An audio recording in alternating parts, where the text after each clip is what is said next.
So today we are going to learn about Vakrasana. To do the benefits of Vakrasana is it improves the digestion, it makes your spine much more flexible, it improves the posture of the spine, and you can avoid this if you have some stomach injury, surgery in stomach, hernia in stomach. So to do this asana, you basically sit in Dandasana, raise one leg upward, place the opposite hand.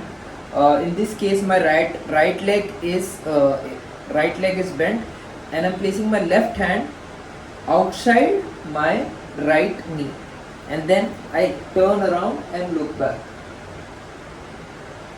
This pose also helps balance your hip joints, and if you have a pain in hip, this exercise can resolve it. It also helps and stretches your obliques, so you will lose belly fat. It will also improve your digestion. Do this for 40 to 50 seconds.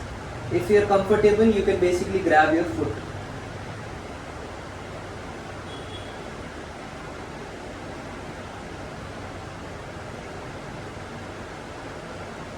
Return. Now do it from the other side. Make sure your knees are not bent. Knees should be straight.